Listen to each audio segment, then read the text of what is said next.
He is also not good because I was there telling him the truth. Also, you are giving him... I told him the truth, and because he doesn't want the truth, he got rid of me. He doesn't want the truth. So got rid of you because you're going to... I told him the truth. I told him finance bill, it cannot work. I said, stop abduction, Mr. President. Stop killing young people. So issue was not like you're planning to kill him. See, the story is you're planning to kill him. You know, there are lies that he would give. How do you kill a president? That man is heavily guarded. And if I had planned to kill him, I would have been arrested and taken to prison.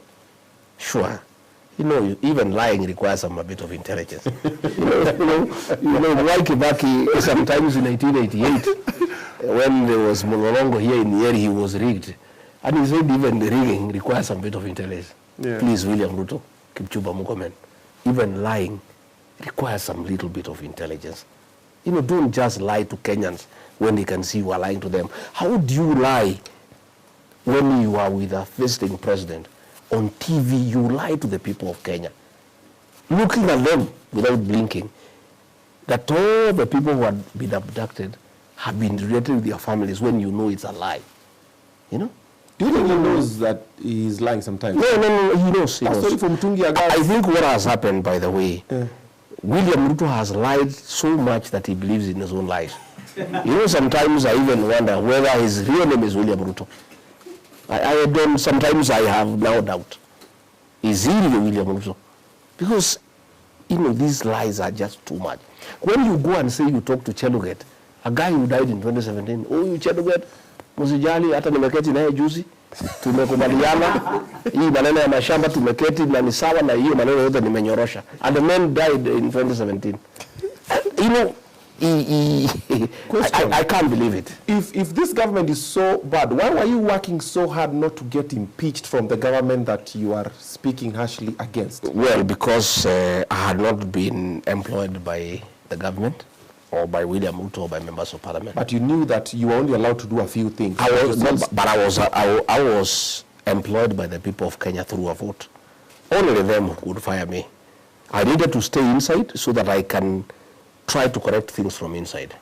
But you still couldn't because you were... No, I stopped. In my own small way, I stopped many things. Yeah, there are many things I would say no. And that is why he could not stand me. He got irritated because I was asking questions. In cabinet, I'm the only man who could say, no, this is wrong. This is not acceptable. The others were not talking? Nobody can talk. Even today, everybody is yes, sir. And that's what he wanted. William Ruto is everything. At what point did you know Mama Imechemuka when you are still with him in the government? We struggled almost a year. It was very rough for that 1 year. Oh. Yeah, the whole of 2023 from October. You saw it coming, bubbling, pole. Yeah, I couldn't stand what was going on, and I kept on telling him. And he was getting very irritated, you know, very irritated.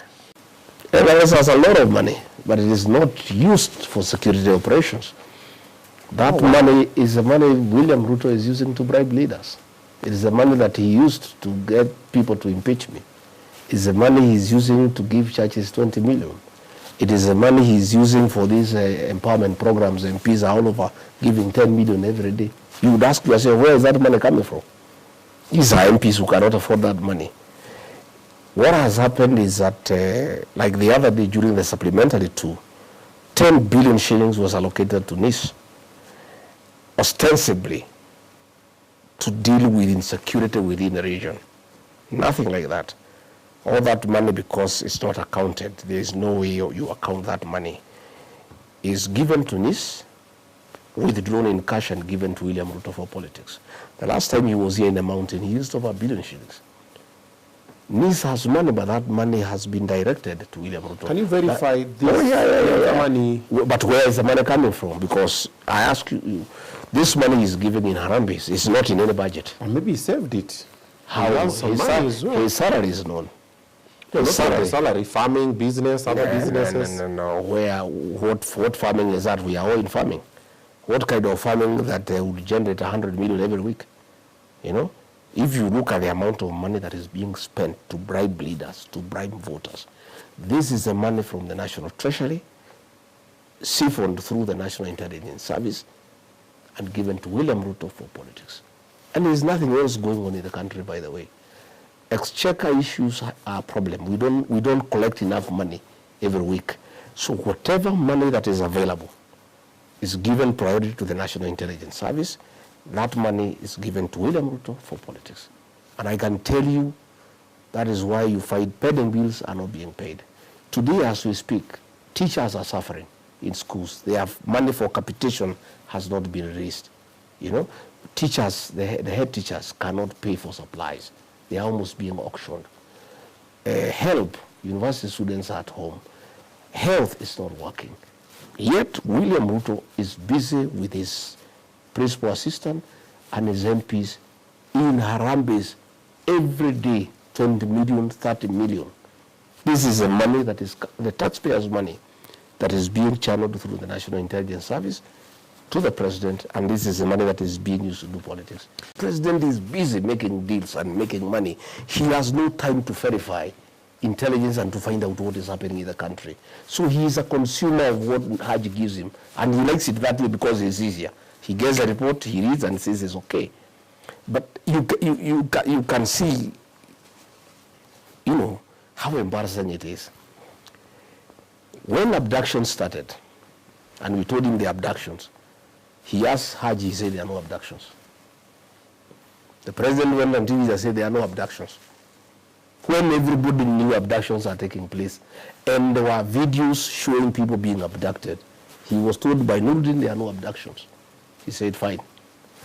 He went on another day, he said, we will stop the abductions. So people asked, if you will stop them, who will you stop? It means you know they were going on. The other day, there was a president of a certain country that came, I think last week.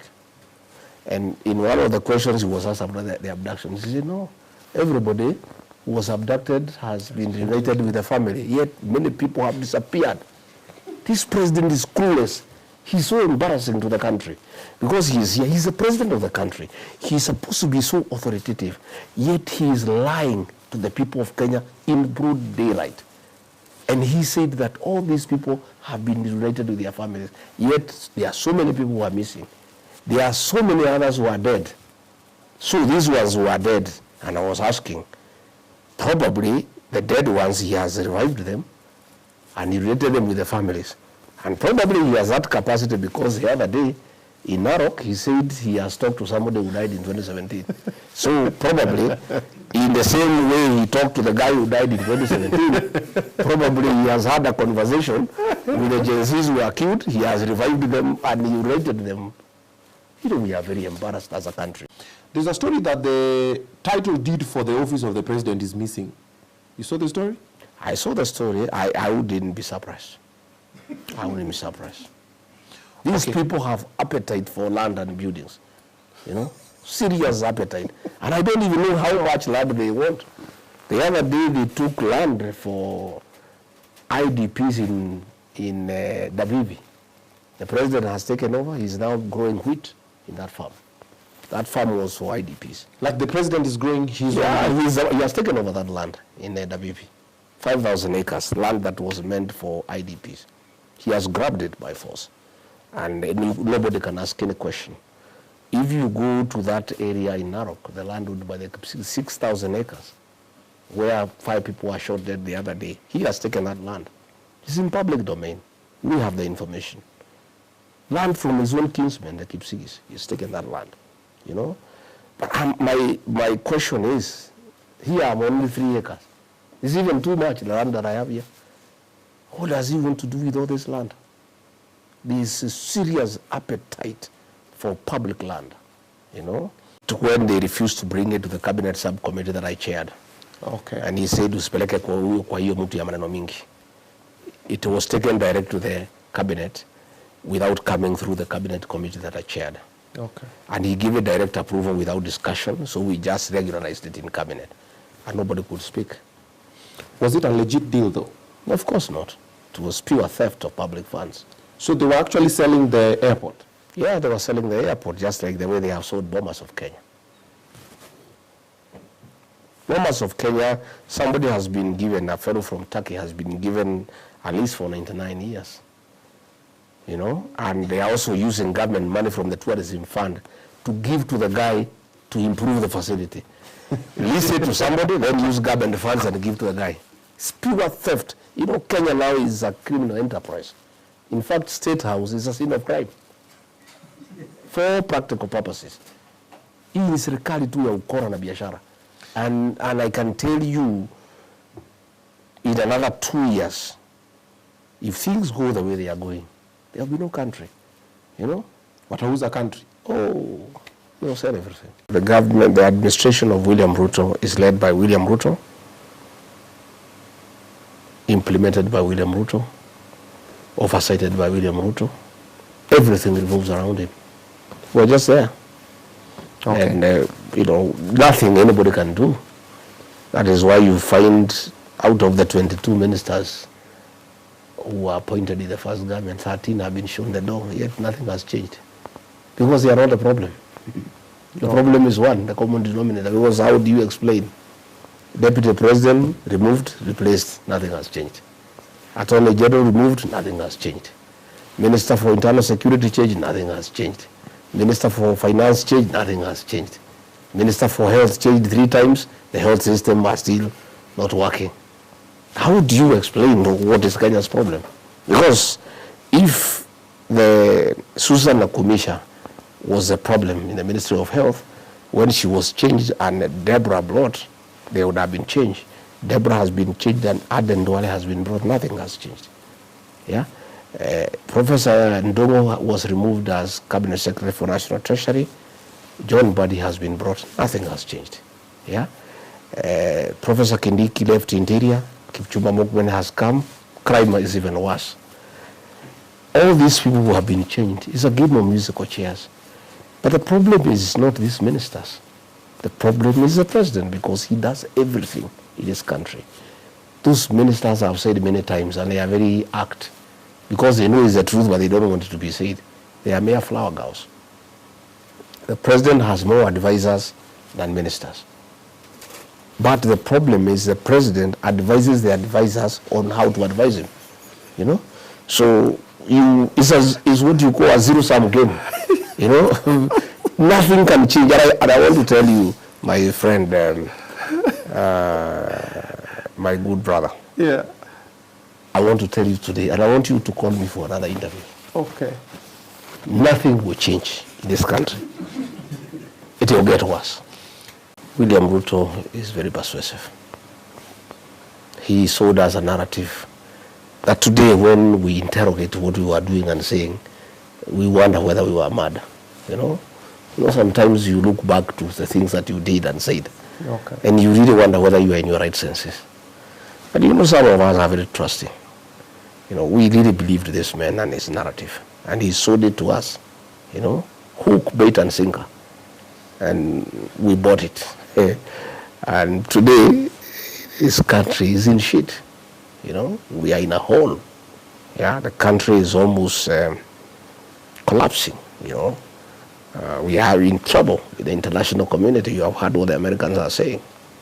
We are in trouble with Sudan, the DRC. You know, the economy has collapsed. There's no money in people's pocket. The health system has collapsed. The education system has collapsed. I, regarding Gachagua, bears a lot of blame for the situation we are in. And I'm very sorry to the people of Kenya. And I once more want to take this opportunity to apologize to the people of Kenya for the role I played in birthing the current leadership that has caused misery and desperation to the people of Kenya by reading the payslip and by making life unbearable. I bear great responsibility for the crisis we are in as a country. That you've created. And I have asked the people of Kenya to allow me to correct that situation. Okay. And I will. Okay. Together with other like-minded Kenyans and the people of Kenya, we must correct that situation.